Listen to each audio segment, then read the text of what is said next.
নমস্কার বন্ধুরা, আমি চন্দ্র। আপনারা দেখছেন চন্দ্রাস কিচেন। বন্ধুরা, আজকে আমার কিচেনে রয়েছে পুঁটি মাছ দিয়ে কাঁচা টমেটো আলু দিয়ে তরকারি। তাহলে চলুন বন্ধুরা দেখে নিই আজকের রেসিপি, পুঁটি মাছ কাঁচা টমেটো আলু দিয়ে তরকারি। বন্ধুরা, আমি এখানে পুঁটি মাছগুলোকে ভালো করে বেছে ধুয়ে নুন হলুদ মাখিয়ে নিয়েছি। এখানে নিয়েছি 2 চামচ সর্ষে আর 2টো কাঁচা লঙ্কা বেটে। আর এখানে আমি নিয়েছি কাঁচা টমেটোগুলোকে আমি এরকম লম্বা লম্বা করে কেটে নিয়েছি। আর আলুগুলোকে এইভাবে কেটে নিয়েছি। তাহলে চলুন বন্ধুরা দেখা যাক আজকের রেসিপি, কাঁচা টমেটো আলু পুঁটি মাছ দিয়ে তরকারি। গরম হয়ে গেছে, এবার আমি কড়াইতে সর্ষের তেল দিয়ে নেব।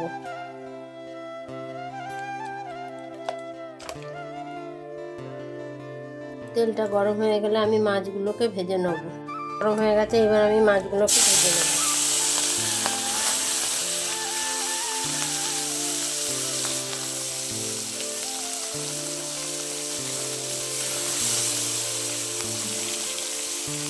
মাছগুলো ভাজা হয়ে গেছে, এবার আমি মাছগুলোকে তুলে নেব।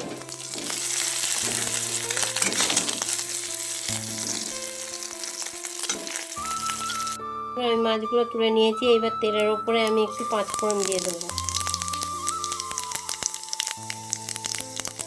5 ফোড়ন দিয়ে আমি প্রথমে আলুগুলোকে ভালো করে ভেজে নেব।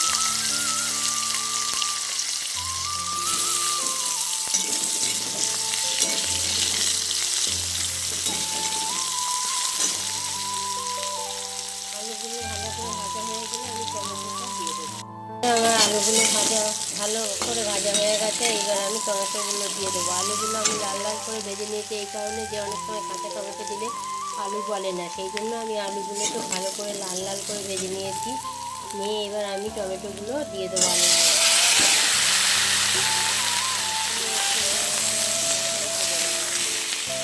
আলু আর টমেটো ভাজতে ভাজতে আমি দিয়ে দেবো পরিমাণ মতো নুন, আর দিয়ে দেবো 1 চামচ হলুদ গুঁড়ো। দিয়ে আমি আবার একটু ভালো করে নাড়াচাড়া করে ভেজে নেব।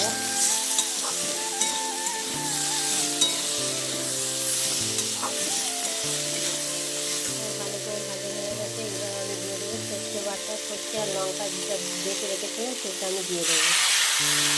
দিয়ে একটু নাড়াচাড়া করে নিয়ে জল দিয়ে দেবো। আমি স্বাদের জন্য সামান্য একটু চিনি নিয়েছি, এখানে একটু চিনি দিয়ে দেবো। দিয়ে একটু নেড়ে চেড়ে নিয়ে আমি জল দিয়ে দেবো।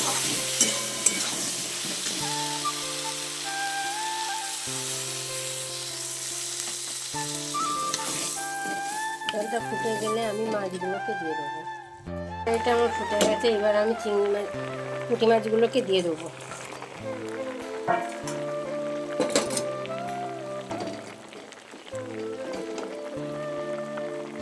দিয়ে এবার আমি চাপা দিয়ে দেবো।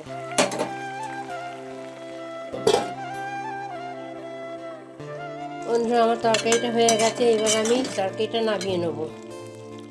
দেখলেন বন্ধুরা আজকে আমার পুঁটি মাছ আলু আর টমেটো রেসিপি। আপনারা এইভাবে একবার হলো করে খেয়ে দেখতে পারেন। আশা করি ভালো লাগবে। ভালো লাগলে লাইক শেয়ার কমেন্ট করুন। ধন্যবাদ।